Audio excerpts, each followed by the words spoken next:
Hey guys, welcome back to this episode. Unfortunately, we will not have visuals for this episode due to some technical difficulties. Yes, but we will still have pictures of the actors, what movies they've played in and all that other stuff. And we just hope you guys enjoy the video. Yeah, stay tuned. Enjoy.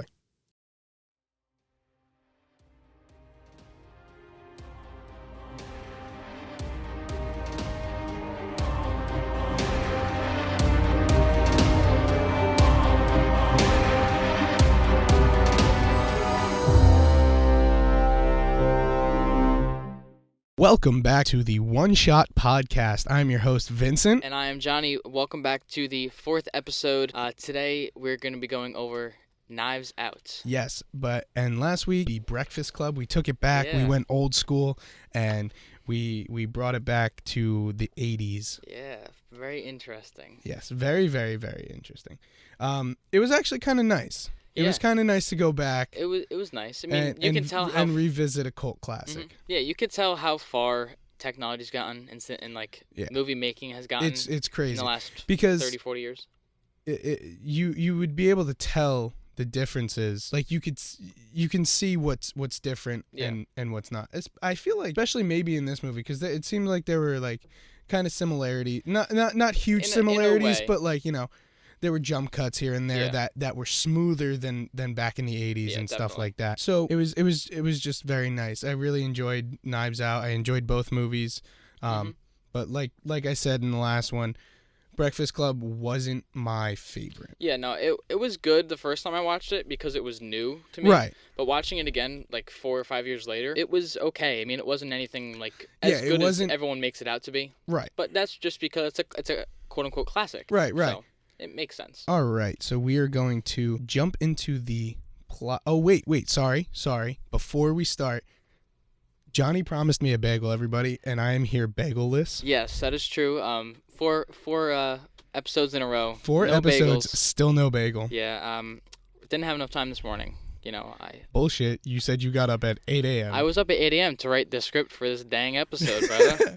I was up till 3 a.m. writing the script for this dang episode, brother. So, yeah, Knives Out. This is a Lionsgate movie. Yeah, I know. 2019. I was surprised with the Lionsgate. I didn't know it was Lionsgate either. Because my roommate he thought it was an A24, which is another studio, and because that's kind of what it felt like, he said. Oh, I gotcha. Okay. So, yeah, this is Lionsgate. I didn't really expect that. Yeah, I know. From Lionsgate, it's crazy. So it's Lionsgate 2019 with a PG-13 rating, and the runtime is 2 hours and 10 minutes, and it is kind of a whodunit comedy and crime film, and this was released on September 7th, 2019. Yeah, it was a great movie, and yes, I think that suits it perfectly. Whodunit comedy crime, because it's exactly what it is. Yeah, I know. I've heard of this movie since it came out, and I never watched it. I've always just seen the memes, trailer. I've only just seen the trailer. Like when it first came out, I just saw the trailer where it's ransom. Yeah, exactly. Just eat shit. Yeah. Yeah. Like I've heard of this movie a lot, and I've heard that it was really good, and then I never really watched it. It kind of fell off my radar because busy schedule, still in college and stuff like that. So things skip my mind. Yeah, I finally got you to watch it because we do a podcast here. Yeah, if you've heard of it, the One Shot Podcast. He kind of got me into it. Yeah. So yeah, and here we are. So yeah, this movie I really loved it. I'm gonna be completely honest. It was great. I thought it was amazing. So good. It's definitely within my top 15 movies of all time, and I'm not upset to say that because it was so freaking good. It was really good, and it's a lot of twists and turns. Yeah. There's different. It's not a typical whodunit. Right. Like they break it down in a perfect way, and you don't really expect it. Right, and like the way they break it down is amazing. I love every little bit of it. How they break it down. It's amazing. So, and before we jump into this movie fully, I want to point out an Easter egg. Yeah. About Apple, actually. No. I know what you're gonna say. Do you want me to say this? I know what you're gonna say. Do you want me to say this? It's more so in Marvel though, if you really think about it. Okay, so there's this thing about villains and Apple. They're connected, and Apple doesn't like villains to have iPhones. So if you're ever watching a movie and you don't know who the villain is, if they have a phone, look at their phone because villains can't have Apple iPhones. Don't know what it is with the connection there. I guess they just don't want to. They don't want to associate their product with a bad kind of character. Which doesn't make sense because it's fiction anyway. But I was thinking about the same fucking thing last night. I know night. you were. I was. Like, last night, I was literally looking at it. I was like, wait, she's got an Android. Yeah. Like, but... Yeah. And then I'm like thinking, and I'm like, wait, but... I know. And then, like, my brain is spiraling. Yep. And I'm thinking of the same thing. And see, this is why we do this together, because we're on the same wavelength. Yeah. I quit.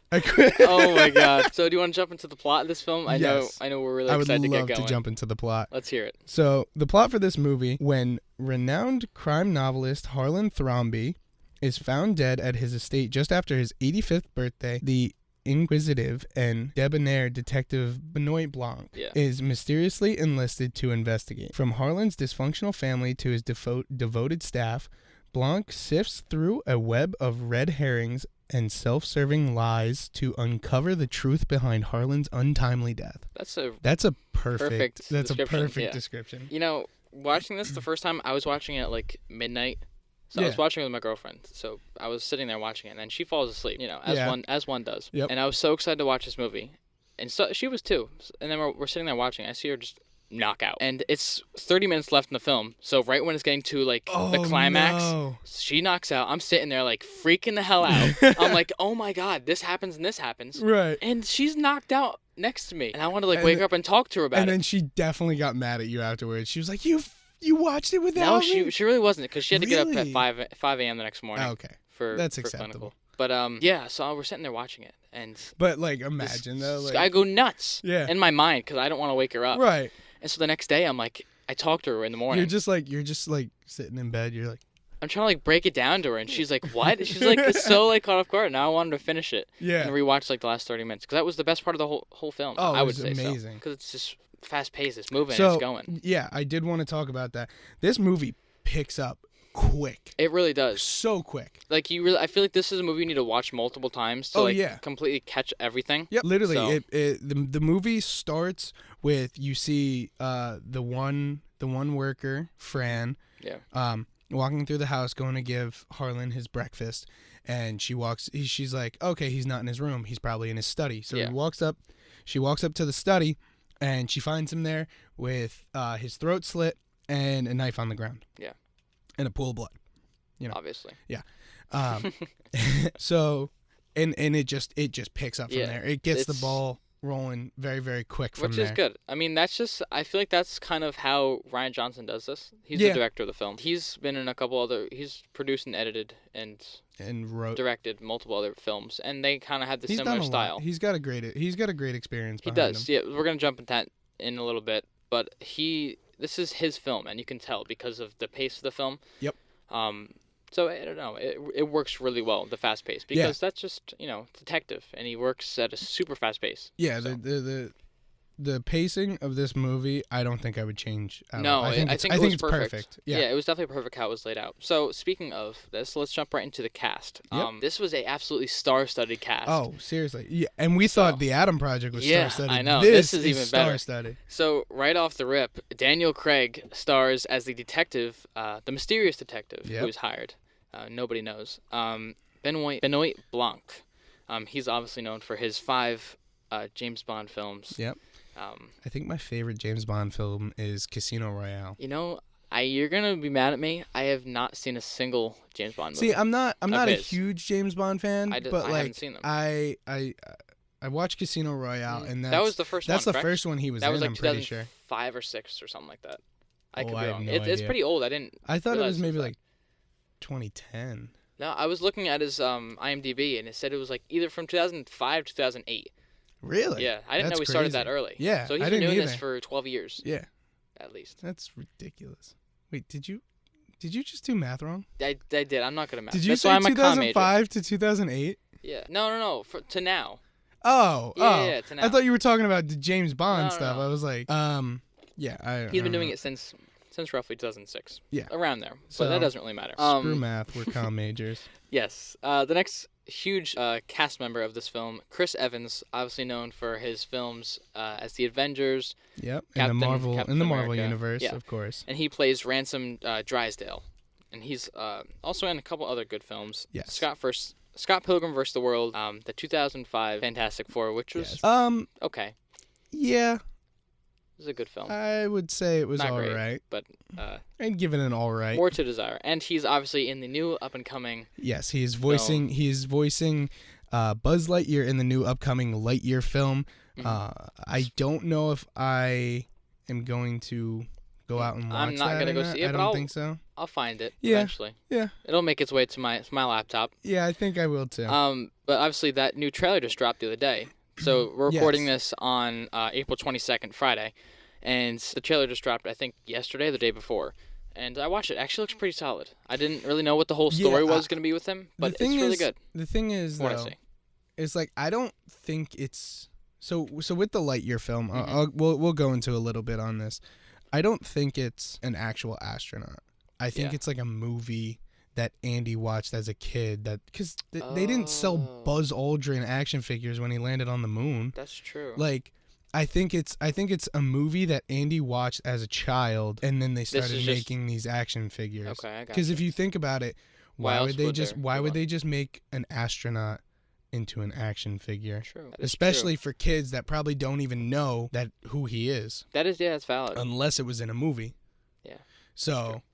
Because from what I got in the trailer, I didn't even watch it with sound on. I was in class, as one does. I was on my phone in class. So I'm sitting there watching it, and I'm, like, confused at what's going on. It feels like it's time travel or, like, a different dimension or something that he does. Because he's in his ship, and he goes into space, and, like, kind of, like, similar to Atom Project. They go through this wormhole or something. Yeah, I think and he ends up in, like, another time with the same person that he was with initially.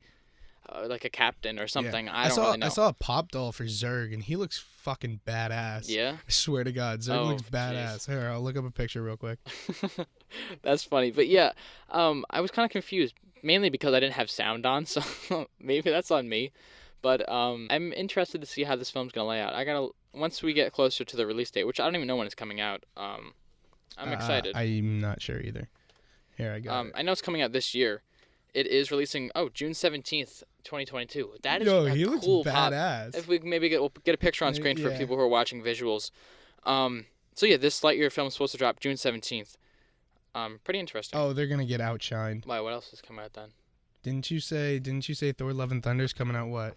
That's July 8th. So it's almost a month.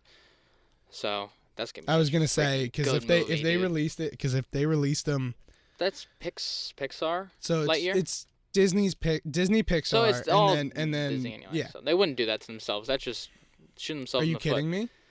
They wouldn't do that. You don't think so? No. Why'd they re-release Avatar into theaters? No, that's not what I mean. Oh, what do you mean? Oh shit, you're right. Damn. Yeah. Damn, you don't think they do that? I didn't. But think about that. they are. But like I'm so saying, like competitive with themselves. Releasing, yeah. But they're so competitive with themselves. It's crazy because. That's true. Like you're making billions and billions and billions of dollars, and you have to re-release. I feel like that's just Avatar? money-hungry Disney. Yeah. That's how Disney. I love Disney movies and Disney stuff, but Disney, me too. I love Disney as much as the next person.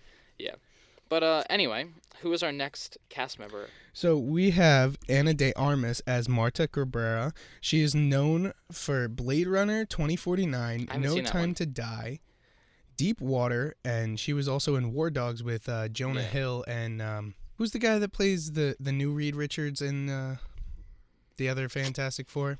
The one with Michael B. Jordan. About. Yeah, I don't know what his name is. Yeah, he's been in a lot, and he's a really good actor. I like him too. I just don't know what his name is, to be honest. I'm terrible with actors. There was a movie that I watched a couple years ago. He was a boxer, and he got into a really bad car accident, and he literally was never going to be able to fight again, and he literally had what is it called, the halo, like the whole headgear type thing, like you see in movies, like, and he was never gonna fight again, and he literally fucking made a comeback, and it was a great movie. Movie. Cool. I forget what the name of it is, but it was a great movie. So it's not Rocky. Okay. No. But with Marta Cabrera or Ana DeArmas, there's a fun fact throughout this film. Obviously, at one point she gets an email, and it's the blackmail. Right. And so it tells her to meet somebody at this address. So this email comes to her, and the email that's actually being used is one that is actually public. People have been emailing it and showing appreciation for it. Really? So it's actually the correct email for Ana DeArmas. Really? Yeah, I thought it was pretty cool. That's crazy. Yeah. So she had to much, have agreed to I put would that assume in so. there. I don't think it's her like main email because that would be No, that would just pretty be stupid. yeah. But it's one of hers. So pretty much it just became a dumping ground for fan mail and stuff like that. That's pretty cool. I wonder if people still like email it. Yeah. Like it's now. not her. It's not like Ana DeArmas' email, but it's probably for the owned. character. It's probably owned by Lionsgate. Yeah. So if you email it, it's probably Mhm. it'll probably give you like it'll probably give you something back because that's like when that's what companies do. They like production companies in film and TV shows because in Stranger Things they actually put a phone number in, and if you would call it, Really? you would get like an one Easter of egg or something? one of the characters or like an Easter egg As a voicemail? would quote unquote answer. Oh. And okay. it would talk to you about, either something that's in the show Uh-huh. or something that may be going to be in the show, Okay. stuff like that. That's pretty cool. So if they put like phone numbers in, it's owned. Those phone By the numbers are company. owned by the production company, I gotcha. and That's pretty cool. Yeah. I didn't know like a lot more companies did that. But next we have Jamie Lee Curtis, and she's got a pretty good resume here. yeah. She plays Linda Drysdale, and she's an older actress. So like our generation of people we Yeah. don't really So see her in that many things. they've made a bunch of Halloween movies, Yeah. the Michael Myers ones. Yep. Apparently, my roommate's a very, very big fan of those movies. He loves Michael Myers. And he was saying that she is in 8 out of the like 13 or 12 that they've made. Is she really? Yeah. Oh wow. She reprised her role 8 times. I think she made a cameo in one. Okay. And then she was also in True Lies with Arnold Schwarzenegger. Yeah. Freaky Friday with Lindsay Lohan, which we don't talk Yeah, about that. no, we don't need to But mention that. it's up there. It's on there. So I mean, Fish Called Wanda and Prom Night. I really don't know anything I about don't those know last two. ones. Yeah. Next is Michael Shannon. He plays Walt Thrombey. He gives me this like Game of Thrones vibe. I don't know Really? what it is, but I feel like he could totally have been in Game of Thrones. I don't know. Maybe it's just like I feel the like way he could acts and replace stuff. like Peter Dinklage. Yeah. No, totally. Yeah. Oh my god, that would be so funny. Yeah. But he's known for Man of Steel. He played Zod. Yes, he played Zod in Man of Steel, and he's actually reprising his role as I saw that. I Zod. started freaking out. Yeah. In Also, The Flash. I don't even want to see the fucking The new Flash, Flash movie with movie. everything that's going on. Yeah. I sorry, I know. but no. Yeah. So speaking of Flash, he got arrested in Hawaii a couple times. 10 times. Yeah, he's just that guy's a mess. The actor who plays the Flash nowadays. Yeah, and did you see like that like video that was going around or him something on in TikTok? the bar. No, it was yes, that one. But also there's one are you one talking about? there was one that was like I forget what he was saying, but he was like you should, KYS and stuff like that, and it's like, Oh, whoa. that's not good. Okay. Well, It's like, yeah, well, that's why I didn't want to say it. yeah, no, I gotcha. But that's the best way for me to describe it. So he's not going to be in any more Flash or DC things going Yeah, forward. I Probably won't be kind of acting wish. for a I kind of while. wish they just kind of reshoot everything. Yeah, but the film's already done, Grant though. Gustin in. Dude, Grant Gustin. I'm Grant a huge Flash Gustin guy. in. I love Grant Gustin, and I was a big Flash TV show fan for the longest time. I'm and still then watching it. I I haven't missed watched it in a I missed last Wednesday's episode, but I'm still watching it. I haven't watched in maybe 3 years, but like I'll eventually go back and rewatch them because they got boring. The season's not terrible. There are some weird plot holes, Yeah. which is a little Okay. But confusing. yeah, I used to watch it religiously every week, and now it's just kind of meh. It's on I don't care Wednesday for it. instead of Tuesday now, which kind Oh, of is it pisses really? me off. But yeah, getting back to Michael Shannon, he's also known for Groundhog Day. He's in 8 Mile, which I didn't know. I didn't know I don't either. even know who That's he on his plays in that. IMDb, but Interesting. He's in Bad Boys 2, and then he's also in The Shape of Water. where this woman falls in love with a fish. Really? Are you serious? I swear to God. Look it up. Do it. Go. You I gotta want be you to kidding. look. I want you to look it up right The now. Shape of Water? Yeah. Oh, it's a 2017 film. And it won Oscars. She falls in joking? love with a fucking fish, John. No, you're joking. Oh, it's Guillermo del Toro. Mhm. He wrote that. Okay, that's interesting. Oh, you're not even joking. It's dead ass a fish. Yeah, it's a fish man. What? It's That's literally trippy. a fish man. That's trippy. Weird. Okay.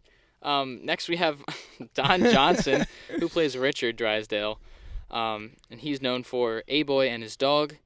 Why'd you say it like that? A boy. Oh, I don't know. It's 'cause that's just how it's written here. A boy and his dog. He's known for A Boy and His Dog. Django Unchained. You know, every time I think of Django, I just think of that animated movie. I Django. didn't watch that. You've never seen that one? Oh, you mean the lizard one? The lizard Johnny with Depp played. Yeah. I love Johnny Depp. He's doing good right now, apparently. Love that case with his love what everything's going on wife. with that case. They But, released the audio files of that, but yeah, of the abuse. But well, anyway, getting back to Don Johnson. He's also in Watchmen and then the hit TV show Miami Vice. Yeah, that was Pretty on. good show. That was on in the older times For us. before I was even a thought. Yeah. Who's up next? Toni Collette as Joni Thromby, known for About a Boy, The Sixth Sense. I haven't seen these movies. Sixth Sense. I haven't either. That's the one where the kid sees dead people? Possibly. I don't know. I I don't know anything about them. Heredity, Little Miss Sunshine, and Nightmare Alley. See, I started watching Nightmare Alley. It was okay. Yeah. It's weird. It's alright. It's long. Very long. It's on Hulu. It's very long. Toni Collette in this movie, I liked her acting, but the character really pissed me off. Oh, yeah. Like, it's meant to, so the writing was really good. Oh, yeah. But, like, her character got me so freaking mad. Yeah. But it's expected. Especially because when she goes into Harlan's office, like, right before the party, and she was like, what? No, I wasn't. You're cutting me off? I wasn't double dipping. There was a mix up. It's like, bitch, you know what you did, and he knows what you did. Yeah, so pretty much. Just accept it. Pretty much she was taking money from the father twice. Yeah. So Harlan paid for his granddaughter's college, and so she was getting paid twice for that. She was stealing from Harlan. Yeah. So he cut her off. Though. Yeah.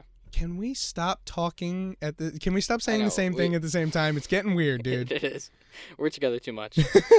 Next, the guy who plays Lieutenant Elliot, which I absolutely love this actor. I don't see him in a lot of stuff. Yeah, he's so good. He's either in like very small projects. What's the word? No, like historical. Gotcha. Like here he was in Selma. Yeah. He was in Judas and the Black Messiah, which are both, kind of historical black movement kind of. Oh, I gotcha. Yeah, so movies. This guy obviously is Lakeith Stanfield. He plays Lieutenant Elliot, and I don't know what it is. I've seen him in a few things, and I just really like him. Dude, I watched him in Sorry to Bother You. That movie was fucking weird. Yeah, I don't know if I don't think I've seen it. It was so weird, and it made no sense. No? Was it like the writing or just the story itself? Like the story. It was meant to make no sense? Fucking here. I'll try to explain it to you. So this dude, he gets a job as like I guess like a telemarketer or something like that. Okay. And they're telling him he's got to use his white voice. Oh, okay. And he's talking, and then he starts using his white voice, and he becomes like higher up on the food chain or whatever, Okay. He's getting up there in the business, and then out of nowhere he finds out that his company is turning people into horse people. What? Yeah. Are you joking? No, I swear to God. That's weird, dude. And then he goes and he goes and he investigates, and he finds like 2 horse people, and then the company finds him. Like centaurs, were they like half human, half horse, or? Yeah, kinda. Dude, that's fucking weird. But like, top half horse, bottom half person. What? Yeah. No. Yeah. That's just wrong. Yeah, no. That's totally wrong. It's literally like you got hooves as arms, and then just like people legs, I guess. Oh god, that's so or strange. you got like horse legs. You're just like standing on 2 feet, like. That's so strange. Whatever. No. It's weird. And then he gets caught, and then he at the end of the movie, you just see him turn into a fucking horse person. So, okay, he just didn't. He wasn't able to avoid the inevitable. What do you mean inevitable? What the fuck was the point of that movie? Yeah, that's what I'm saying. I watched it. I was like, oh, this will probably be interesting. Yeah. It's like, And then you see a horse. Man. Then I start watching. I'm like, all right, this is actually boring. And then like I'm just watching it, and then I see a fucking horse person. I'm like, what the fuck? Anyway, he's also in Death Note and Uncut Gems, which I didn't really he's know the about. cop. He's the cop in Death Note, isn't he? I He don't know. plays another cop. I'm pretty sure. Did you watch Yeah. Death Note? I thought I did. It's with the Isn't there a kid from Death Note TV show? Jumanji. No, there's just the movie Maybe on maybe I did Netflix. see that then. It's like the kid Willem with the book. And he Willem writes Dafoe voices. What's his name? The Thing. Yeah. I probably did see it. What's his name? It's been a while. I have no idea. What's the fucking It monster's name? doesn't matter that much.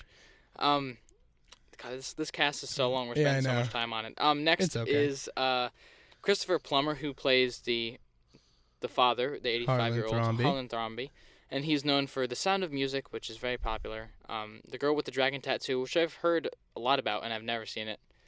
But yeah, he's also in National Treasure, Inside Man, and All the Money in the World. Yep. And next up, we have Catherine Langford as Meg Thrombey, known for Love, Simon, Spontaneous, and the hit show 13 Reasons Why. Yeah. Did they have 3 seasons of that? I stopped watching after the first, All right. so well, there you I have couldn't it. even tell you. The first season was okay. It was I good never- because I it never was really started- popular. I never started watching it. Oh, you didn't watch it? Nope. It was really popular and it was good, but then it took a while to get to the second season. And I was like, Right. So, forget it. I'm not gonna watch yeah. it because I watch so many different shows and movies Right. and stuff. I just forget about things, and then when it comes on, I'll watch. That's the 3 thing. years Like, later. I try to stick to, like, if it's not like being produced on Yeah. on TV, like if I'm streaming it personally, Mhm. I stick to one show at a time. Yeah. I'll binge it, and then I'll move on. And then say another season comes out, Mhm. I'll binge it, then move on. Oh, okay, I gotcha. Yeah, that makes sense. Next is Jaden Martell. Jaden Martell, he plays Jacob Thrombey, and he's known for It Chapter 1 and 2. Great And movies. I love both of Really those. good movies. I like those. I love them. He's also in St. Vincent and Midnight Special. I'm Yeah. going to be honest, I didn't really love him in this movie. Yeah, Maybe it was his character. I love 'cause how his they just character was shit kind on of him a though. dick. They were like, Yeah. your What were you son's doing in a the bathroom? fucking Nazi. Yeah. It's like, I'm oh my whoa, god. pause. It's like, whoa. Yeah, That's I don't know. by the way, that's a direct quote from Yes, the movie. from the movie. I'm not, you know. It's okay. I don't know if it was him or the movie, like his character. But I don't know. I just didn't love him. He didn't have a lot of lines. No, though. he didn't. He had a small part. Yeah. So did Catherine Langford. She didn't have a huge part in it. Yeah, but She was meant to have like a A big big- impact on yeah. it, but she wasn't in too many no, scenes. no. Neither was this next person here. Yeah. Which she was in a ton of the trailers and everything. I'm like, who is she? Yeah. You know what I mean? Mm-hmm. It was Ricky. Would you say Ricky or like Riki? Yeah, Ricky. Ricky Lindholm. She played Donna Thrombey. She was in like 4 scenes max. Right. I don't remember seeing She her is in this. Walt's wife. Yeah. Mother to actually Jacob Thrombey, who we Yeah. just talked about. And she's known for The Last House on the Left, Hell Baby, $1 Million Baby, which was a very good movie, and Fun Size. I have to admit, I looked up her IMDb and Minimal. the minimal, but also the movie Hell Baby. Mm-hmm. The movie poster freaked me out. Did it? It's literally just like a red movie poster with a pregnant lady and like a weird Yeah. like Oh, okay. fetus Interesting. thing. Yeah. But Weird. yeah, she was in like maybe 5-6 scenes max. I don't remember her having a single line, to be completely honest. Maybe she did. Maybe she didn't. She had a couple. I don't remember it because she was relevant. I remember the scene where they were talking, like I mentioned this to you earlier before we started recording, where they're on the couch at the father's party and they're talking politics, which we don't get into. She comes out Yeah. and she starts like disagreeing with Richard, and then like apparently like nothing bad. It's just like she got, what's the word I'm Upset. trying to use? Not really upset, like she was wrong. Oh, I gotcha. or at least she thought she was wrong, I guess. Mhm. Like Richard kind of made her believe that she was wrong. I got So she just left. Yeah. Oh. She just walked out. Oh, okay. So that's why she's pretty relevant. Yeah. I mean, she had speaking lines there, but Yeah. it's not like, Anything crazy. Yeah. and Also, then real quick, Yeah. in that scene, her martini glass is fucking like this big. it's huge. Yeah, by the way, if you guys are watching the visuals, it's like this fucking big. It's crazy. That's what money does. You can just Yeah. buy stuff as you please. But it was filled halfway. That is Why? true. Yeah, The fuck? that is true. Who was our last cast member that we're gonna mention here? Edie Patterson as Fran. Yeah. And she is known for Between Two Ferns, the movie, and the TV show The Righteous Gemstone and Vice Principals. None of which I've heard of. Nope. So I don't know. So the thing is, I think with this cast, it's very Top starstruck. Yeah, it's very, like you said, it's top heavy. All the main characters are A-list. Yeah. They've been in so much. They know what they're doing, Mm-hmm. and then all the like kind of side characters Like Catherine are very Langford. like C-list kind of. Like TV show characters. Yeah. Not really movie characters, but they played. They some of them were good. They did very well. Yeah, some of them were good. I want to jump into the director. Obviously we've been talking for half an hour now, and we haven't really mentioned his name. We could go a little long. But director, this movie was written and directed by Rian Johnson, and one fun fact about this, there's actually going to be a Knives Out 2, which is actually currently in post-production. I thought that was crazy. And there's already a Knives Out 3, which he's writing. Now, I have a question for you. Mm-hmm. Do you think it's going to be Daniel Craig again, or do you think they're going to bring somebody else into it? I would like to see Daniel Craig, honestly, because he was so fucking good. He was really good. I really loved him. And for him doing that like Southern accent, he did he really was so good he did at a that. really, really good job with the Southern accent. I would like to see him reprise his role, Right.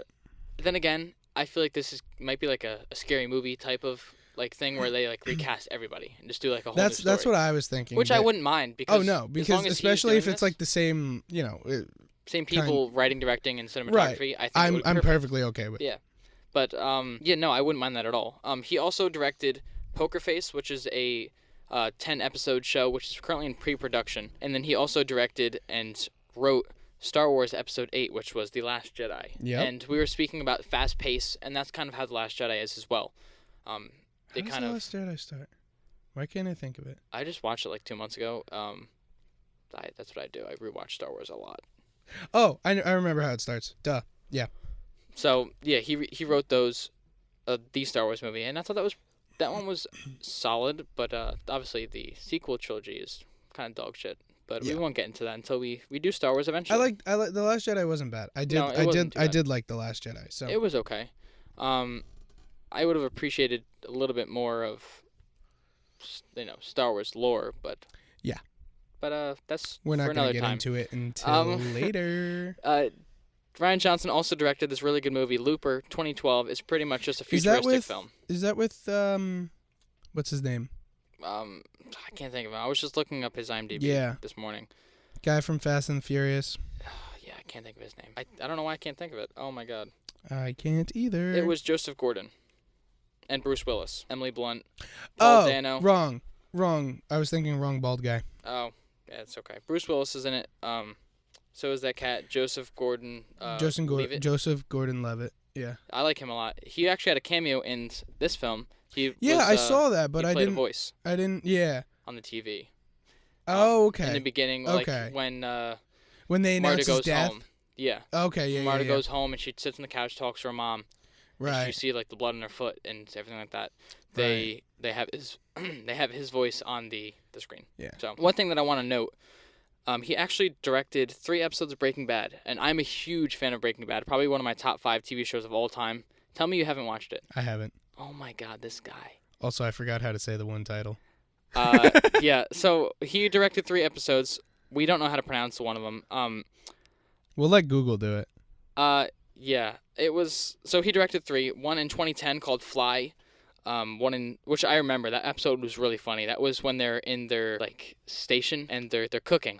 And there's a fly in it. The whole episode is in the like cooking area. It doesn't leave it once. So they're stranded in the thing for like 45 minutes. Oh, interesting. Which is an episode. So yeah. A 2012 episode called 51, which I don't really remember. And then we have this one from 2013, Ozymandias, something like that. But that's okay. So it was Ozymandias. Ozymandias. Here, I'll play that a little bit louder for all you folks. Ozymandias. There we go, Ozymandias. I can't believe you've never seen Breaking Bad. That's insane.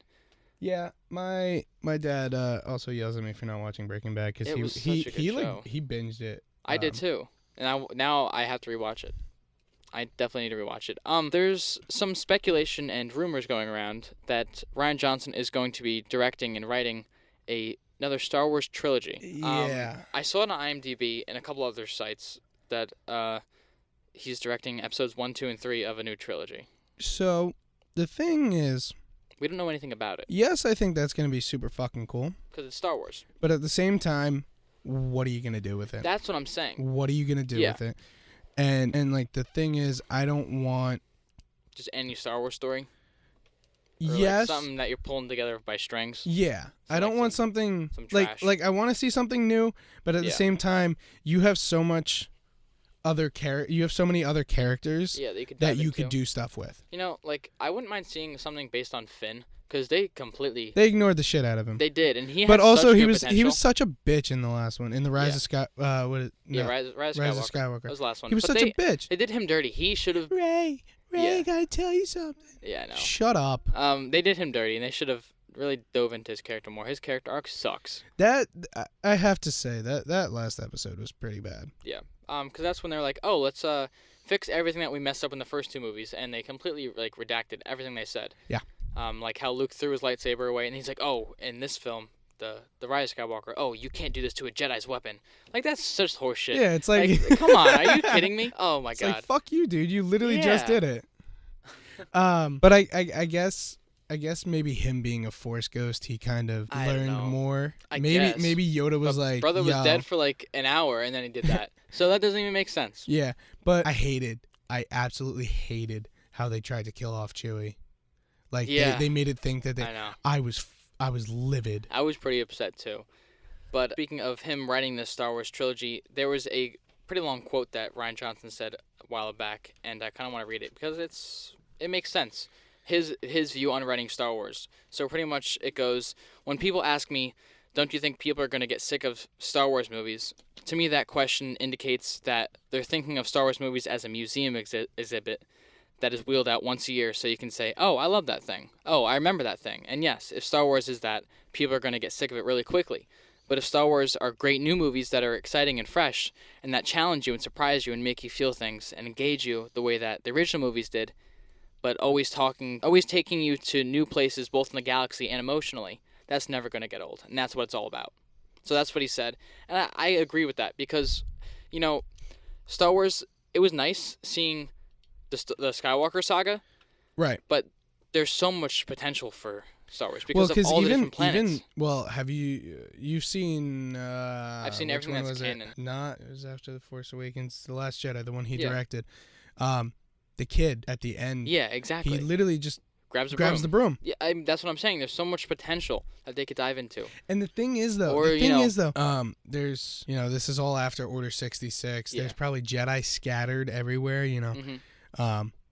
How cool would it be to find out that Obi-Wan had a kid? That would be so freaking cool. But I know he's it's probably lonely on not. Tatooine, Yeah. you know. Yeah, You yeah. gotta He keep himself busy. Well, because didn't he fell in love with somebody? It did was he not?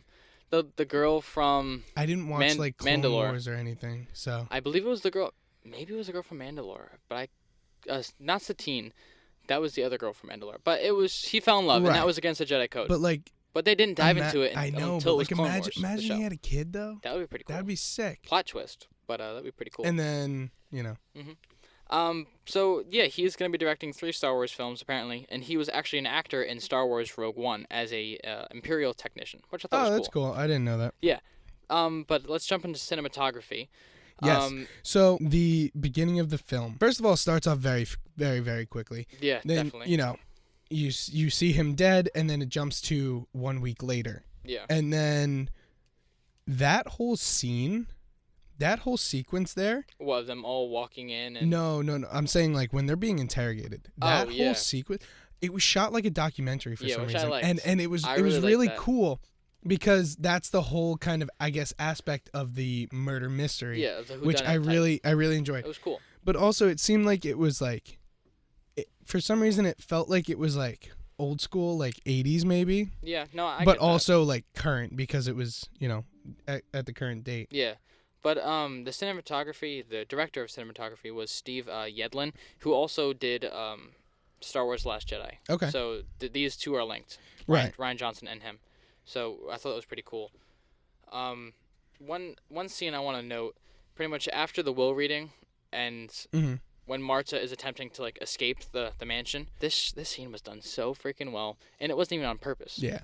So pretty much, Rian Johnson was on a Steadicam when they were filming. Pretty much Steadicam, like when you hold. Yeah. So he was on the Steadicam, and he actually broke it while they were filming. So it was supposed to be, or what it ended up being, is a seamless transition into a handheld shot. But it wasn't even meant to. Like it wasn't meant Wait, to. That's what happened.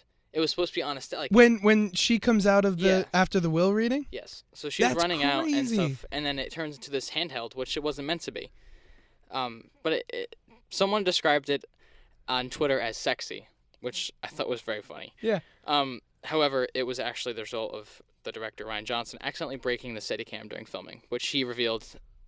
That's in a actually tweet later. really cool because me and my roommate talked about that scene. Yeah. I just love the way it was shot. It was shot so well. Yeah, And then because they go it's like back it's kind of like it's hectic too, like with all what's these going people on. coming out, and Yeah. then her getting in her car not Well, working. also with the camera, it's like kind of shaky. It's Yeah. It so just- it's it shows like the intensity. it's hectic, which I liked you a know. lot.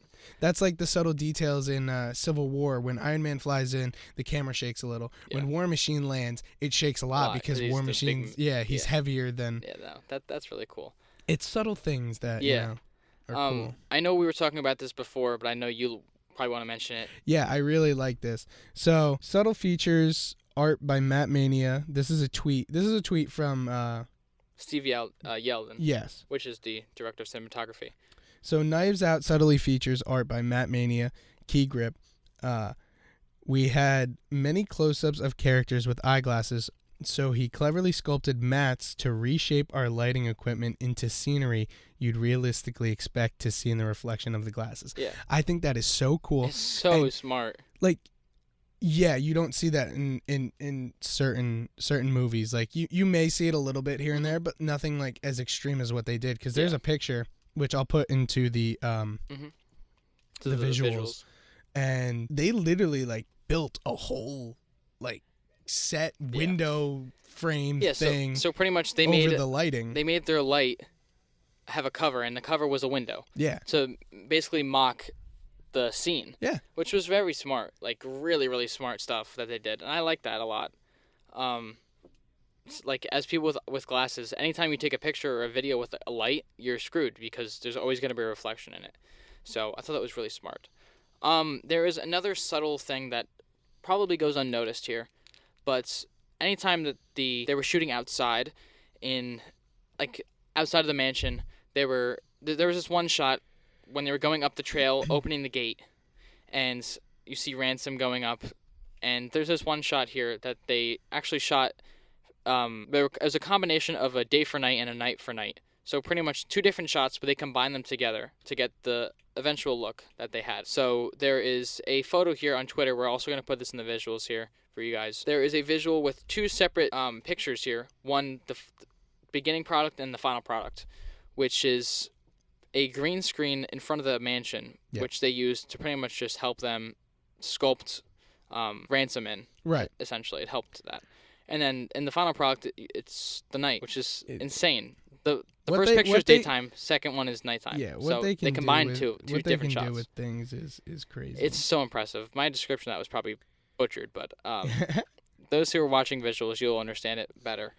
But pretty much they used two different shots. One was daytime, one was nighttime. They combined the two to get a really, really crisp look at that mansion. Yeah. Which is just...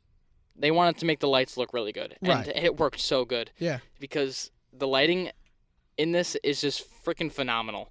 And the set was really good. And I loved it so much. Yeah. Well, I want to jump into some music right Okay, now yeah. because the music was really, really good. I like the music it was a lot. it was very old school. Mhm. It seemed very, murder mystery, which is Yes. what we wanted, I love that. which is a very, very good thing. Yeah.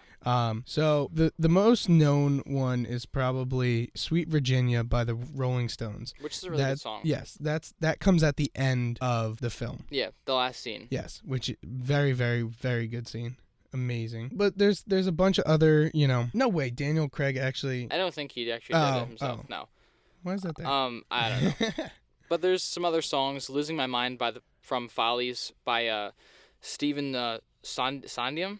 Yeah. There's another one, Lightning Rod by Craig Carruthers. Yep, and Sundown by Gordon Lightfoot. Yeah. I don't really know too many of these, but there's one by No. Spirit Animal Zoo. That one's a little bit more known by our Yeah. age of people. Like this was like it seemed like a little modern, a little old school It was a mix of murder both, mystery. in a way. It was very, very, very good music. Yeah. It fit the whodunit type of movie. Yeah, The it really did. detective kind, and it just worked really well. It was a great choice. Yeah, for music. I feel like the music really aided this film because, like we've learned in class, in our film classes that we take here at William Patterson, pretty much you'll learn that music isn't supposed to be the story. Like it's supposed to aid it. Yeah, emphasize the story. So when you have a film, your story is supposed to tell itself, and your music is pretty much just supposed to help you get that emotional bit and help it make it a little bit better. But it's not supposed to be your story. Your story is supposed to tell itself, essentially. So the music really does that here, and it does a phenomenal job. So up now, we're going to talk about some acting and some mistakes. Actually, yes. There's one huge mistake that we got to talk about. Yeah. But first, we're gonna talk about some acting. So Catherine Langford. Yeah. I didn't really enjoy her acting in this film. Yes, she's a good actor. We've seen her in we've seen her in some good projects. Right. But but this one, for some reason, it seemed very stale. It seemed very dry. It wasn't, a very good acting. Now thinking back on it, though, that could be the reason why she, and I don't want to say this in a bad term, but she gets manipulated by her family to, coerce Marta into coming back to the mansion. Yes. Yeah, that makes sense. But I feel like it could have been a better. Oh yeah, without a doubt it could have been better. Acting. I don't think she did a great job, but she wasn't like terrible. She was just kind of like meh. She was average. It wasn't great. It wasn't extremely horrible. No. It was just like it seemed like she didn't care for the role, even though this is a great movie. Yeah. Next, Ana DeArmas. She was so freaking good. I've never heard of her until I've seen this. I think this was her first like big picture. She's been in a lot of Spanish. She was in Blade Runner, right? Was that her? That was 20. Yeah, I think this was like. Yeah, she was in Blade Runner 49. Didn't that not do well though? Not really, no. Yeah, so I think this is her first like big successful picture. Yeah, exactly. That makes sense. But I thought she did so good. I was really impressed with her. She was amazing. amazing. I've never heard of her before. Yeah, this was the first time I've heard of her. Yeah, and I don't know. Her acting was really good. There's the one scene that I want to mention. Kind of one of my favorite scenes in the film. But we'll jump really into my favorite scene later. Pretty much there was a scene where they kept going back into it because everyone had to tell their own version of the story when they were interviewing with Blanc. So it's pretty much when the one woman who I don't really care for. Which one? What's her name? Toni Collette or Joni Thromby. She's plays the blonde woman. Yep. And she's coming upstairs to check on them in the study. And Anna or Marta, she's crying, and that is one of the best crying scenes I think I've seen in a long time. It's crazy. She does really well because she also bubbling in her mouth. She also has to. She's got to hold it in because she can't let Joni know that she's crying because then that gives off something's wrong. What's going on? Yeah.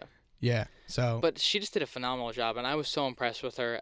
Speaking because I've never seen her in any film before. Yeah. But no, she just played this role fantastically.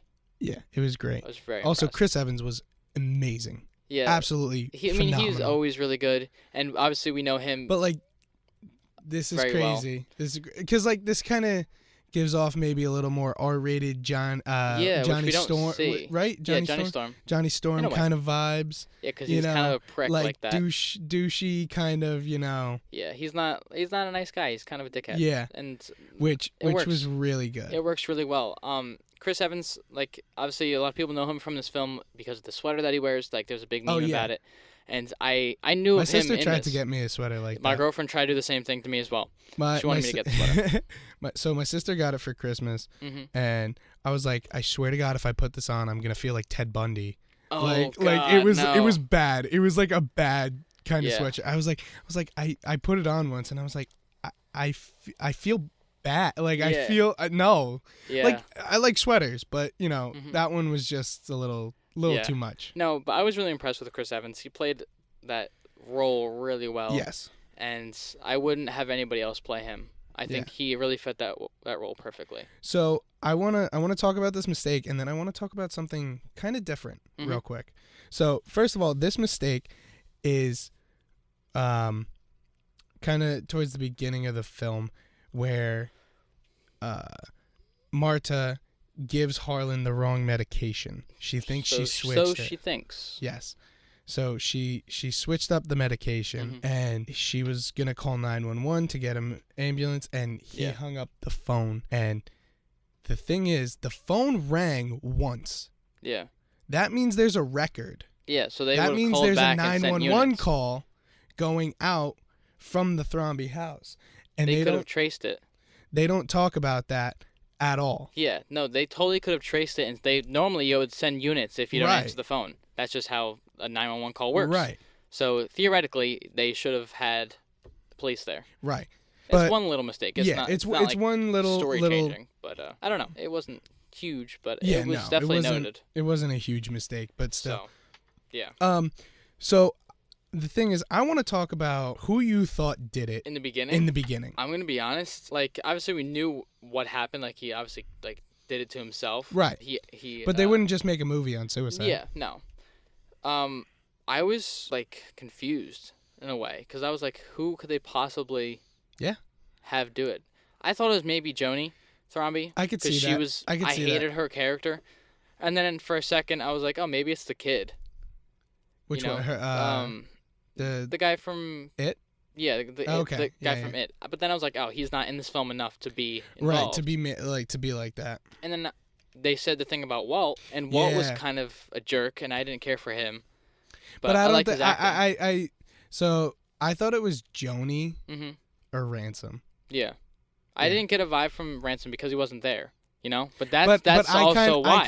I kind of did though. Yeah, that's probably why. Because like once they showed that clip, that one scene where Ransom goes, "I'm warning you." Yeah. I was like, that makes sense. He's in the running for suspects. No, I didn't even put two and two together for a little while, but then I was like, oh, Ransom. Like, Chris Evans obviously needs to have a huge role in this movie if he's in this movie, you know, because he's an A-list. I also want to, real quick, tell the viewers and listeners what actually happened. Yeah, because feel free. Explain.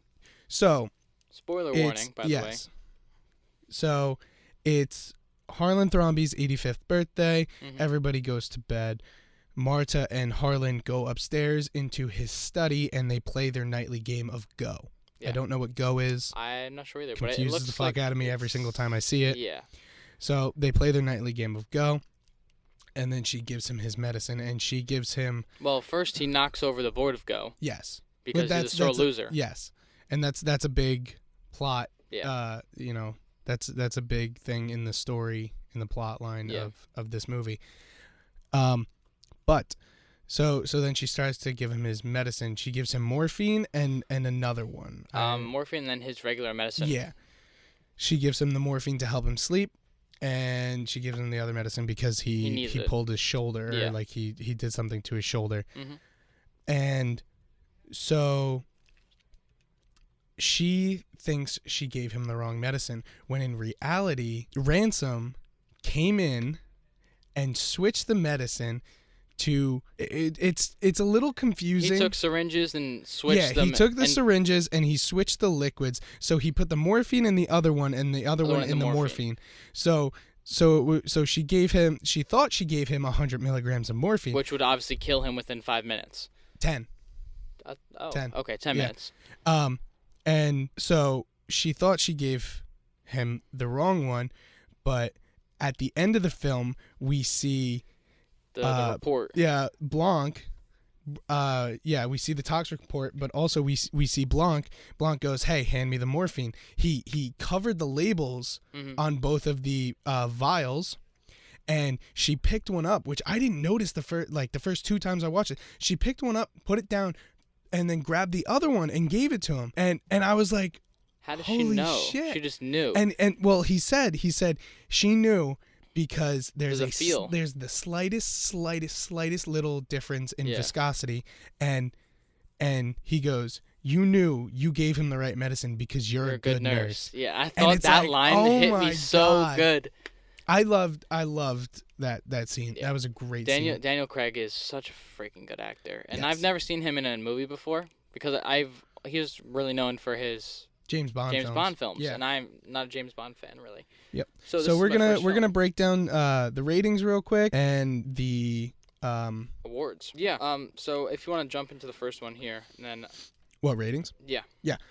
So on IMDb, it got a 7.9 out of 10. Which also I want to say this. Mm-hmm.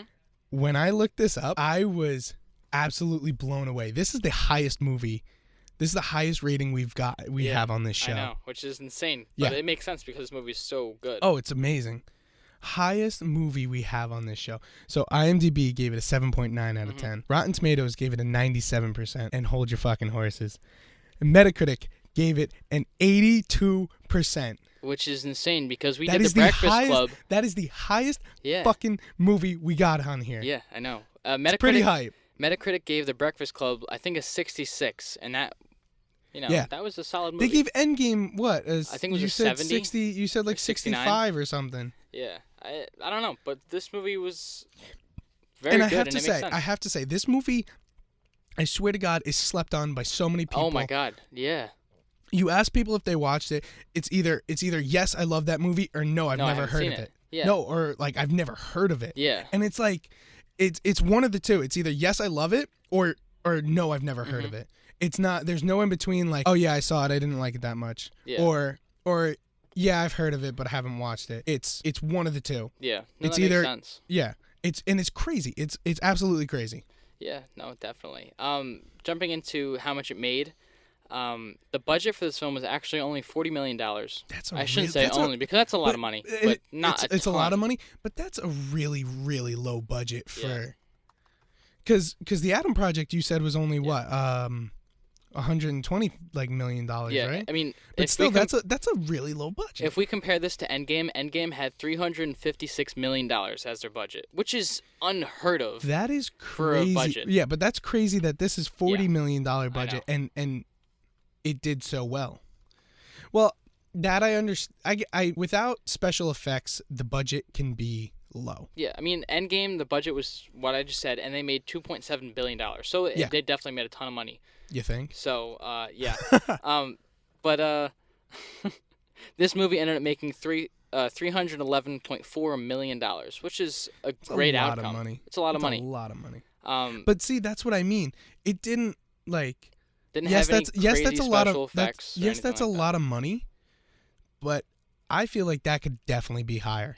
Definitely. 100%. Yeah. That money. Without a doubt. That could be so high. I think it really could as well, but I mean, it like you said, it's slept on by a lot, and now it's on streaming platforms, so it doesn't get. It is on Amazon Prime Video. Yeah. You can watch it with or without ads. I think. Yeah. I had to watch it with ads last night, which kind I of did sucked. as well, and it was really frustrating because I mean there weren't too many, but it was like right crucial moments. There was one right at the end, and it's like, oh, you motherfucker! Like, I know. I'm it's like let me watch. I know, it was so frustrating. And so if we're gonna jump into awards here, there were 114 nominations, and they won 52. So that's a pretty good ratio. A few to note here. There was the at the Oscars, the Academy Awards, they were nominated for Best Original Screenplay, which is no shocker there. No shocker, because it was so good. I believe they came in 8th place. So for what? Best Screenplay. Oh, okay. They were nominated, but they didn't win. Oh, okay. I thought you were saying they won. Oh no, I believe they came in like 8th place or something like that when I looked it up. Gotcha. They also won a award at the Las Vegas Film Critics Society in 2019. They won the Sierra Award for Best Ensemble, which totally makes sense because this cast is, like we said, is A-list and star-studded. It makes total sense. It's great. It actually won Movie of the Year at the AFI Awards, which that was pretty good. Makes sense. I mean, it was a classic modern whodunit. Yeah. And it just works so well. They were nominated for a few things at the Golden Globes in 2020. They were nominated for Best Motion Picture, Musical, or Comedy, because this movie's a comedy. There were certain points where I was like, this kind of doesn't make sense. Like, there's one point in the film where they're looking outside for clues, and they find where Anna was climbing, or Marta was climbing. Right. And it's the wooden piece with the green ladder thing that she was climbing on. And you see Anna or Marta in the background just pick it up and throw it. Blanc won't turn around and hear it. I think for like the dogs. Yeah. And doesn't the dog bring it back? The dog eventually finds it. Yeah. And so that's how they put that together. Yep. But like you would think Blanc would turn around and notice her picking something up and throwing it. Right. Stuff like that. It's like subtle things. Right. But they also were nominated for Best Performance by an Actress in a Motion Picture, and that was for Ana DeArmas, which is totally deserved. She didn't win, but she was nominated, and she did good. She won Best Supporting Actress at the Academy of Science Fiction, Fantasy, and Horror Films. Yeah, and it was deserved because she was really good. Oh, yeah. And another nominee at the Golden Globes was Best Performance by an Actor, and that was for Daniel Craig. Okay. That's nice. Well, his performance was amazing. Nobody really talks about that. No, but and we actually unfortunately we missed out on that. Yeah. But Daniel Craig was amazing. He in this. blew me away in this movie because I've never seen him in anything like I said. Right. So he was just freaking phenomenal, and He I was was great. so impressed with him. So this is actually funny. You know, in The Force Awakens, he was filming his James Bond right next to the Force Awakens set. And, Was he really? And he talked to Jon Favreau, and Jon Favreau made him, or J.J. Abrams. He talked to J.J. Abrams, and J.J. Abrams made him a stormtrooper. No, did he? And he gave him a really? line. He gave him a line with the one. He was the stormtrooper that Rey Force mind controls. Serious? I swear to God. I didn't know that. I swear That's to God. So cool. Yeah. All right, so we're gonna jump into our favorite scenes, and then we're gonna wrap up this episode. It's a longer episode. We haven't done over an hour. But went well. It went We very well so had far. fun here. You can hit up your favorite scene first. I think my favorite scene is the final scene of the film, when You motherfucker, taking my it's scene. my favorite scene. Pretty much, Anna gets the will, or Marta gets the entire will. So she gets the house, she gets the business, gets everything. She gets everything. She gets the books, the house, the company, the company, all the money that he has in his bank account. She gets which everything. is a ton, by the way. Yeah. And everyone was salty, so it makes sense. So pretty much, it's all the family leaving the house, and it shows them Ransom getting arrested. Yeah, Ransom is getting arrested, and then the rest of the family leaves the house, and they're focusing on the family, and then the camera pans, which is pretty much going from left to right, and it turns and goes up to Marta on the balcony, looking down at them, pretty much saying, like, putting her in a power position because she's up higher, which is a nice little addition there. I really like that too, because it was like they all looked down on her, and now she's it's the looking other way, down on them. That's exactly why I love it. And she's holding this mug that says "My house, my rules." Yep, which I loved. It's literally the biggest middle finger to the entire family. Yeah. And that was in Harlan's office in the beginning of the film, which is a nod to that, which was really cool. But that's my favorite scene. What about you? So I have 3, one including that one. Second one is the one where Ransom tells everybody to eat shit. That was such a good Great scene because everyone's just Everybody's fighting, just screaming. Everybody's screaming hectically, and Ransom's he's eating just his going, cookies. Eat shit, eat shit, eat shit. And then he turns to somebody and he goes, "Definitely eat shit." Yeah, that's the same scene where he's eating all the cookies. Correct? Yeah. Fun fact about that: they had to record the scene a lot, and so the actor Chris Evans, he ate a load of cookies. Oh my God! There's some. He was eating, I think, German cookies, and that was meant to show like they had a ton of money. Right. So it was like an expensive kind of cookie. So he was eating a ton of cookies. Right. And so he said that his throat felt like butter. Oh. Because he was just eating a ton of cookies, and he felt sick. Yeah. So because they had to shoot it so many times, which is a fun fact. And then the third and final favorite scene for me is just the ending. The way they unravel the entire thing, where he goes from the tox report, where he sees it and he knows he didn't kill it, she didn't kill him, and then they unravel it, and then she pukes on his face to where he gets the knife. That was really good. That was shot really well because they unravel the whole thing in the matter of seconds, and it's still so fast paced. Yeah. And then they do the little slow-mo with Marta falling backwards. Yep. Which I really loved. And Ransom holding the knife. And they gave Ransom like a POV, essentially. Yeah. It was zoomed in on Marta, and it was pretty much her falling backwards, but it was coming from Ransom's point of view, which I thought was really nice. That was a good job by... and the knife is fake, and I thought that was funny because he stabs her, it doesn't go in, and then he goes... Yeah. And then he goes, shit. And, the reason behind this is Harlan, in the beginning of the film, said to Ransom... You don't know what the difference is between a real knife and a fake knife. Oh yeah, so that's why that happens. Yeah. Oh my God. Yeah, he goes. Because you don't know of the a weight. real. He's like, you don't know a real one from a prop. Yeah. I remember that now. Wow, that's actually. So I wanted to save that for this. That's so I know interesting. you're going to talk about it, but okay. that's essentially why he didn't kill her, because he Right. didn't know the difference, because he's been pampered his Right. entire life. So I thought that was very cool. So now is the time of the podcast where we rate the movie on our 3 different scales: acting, plot, and overall rating. Yeah. Acting, I have to give this 9 out of 10. I'm going with a 9 as well. This is one of my favorite movies right now. Yep. This is definitely my top 10. Plot, 10 out of 10. This is an amazing plot. I love the whodunit. I really do. And it's a modern style whodunit, but it's shot like it's like an 80s style whodunit. Yeah, which it's, I really it's, liked. It's great. It's amazing. I'm going to give this one a 9 on the plot. Okay. Not because it was bad. It was very good, but it wasn't, like, airtight. Right. It wasn't perfect. Because there's only certain movies that I can give Yeah. a 10 to. You know what I mean? I want to save my 10s for some really, really great movies. Yeah. Not saying this wasn't great, but this is going to get a 9 for me Right. as well. Overall rating, 9 out of 10. Yeah, I'm going to go with a 9 as well in this. It's such a good film. It was made so perfectly by Lionsgate. They did such a great job. And I would totally recommend this to everybody. Definitely see It's this an movie. amazing It's on film. Amazon Prime Video with ads, or you can find it online. Without ads. Without ads. Don't recommend it, but Yeah. I don't condone it either, but find it. But this and is watch this is a great movie, and Yeah. we encourage you all to watch it. Also, if you have any movie suggestions for us, Yes. DM us on Instagram, comment on YouTube, whatever it may be. Send us anything. Message us on TikTok. Comment on TikTok. Follow us on all of our socials: Instagram, TikTok, YouTube, Spotify, Apple Podcasts. You can listen Anchor. everywhere. You can watch on YouTube. So that wraps up episode 4, and we just want to thank everybody. Honestly, we want to thank everybody. Yes, thank you all for the support in the last 4 episodes. Yeah. It's been crazy. It's been a crazy ride, but a good crazy ride. I'm very happy to be here, and I'm very excited to continue. Keep making we're content. we're really excited to continue. So once again, from both me and Johnny, thank you guys so much for listening. Thank you guys so much for watching, and we'll see you soon in episode 5. Yeah, we'll be we'll back in 2 weeks. Yep, we will see you guys soon. Later. See ya.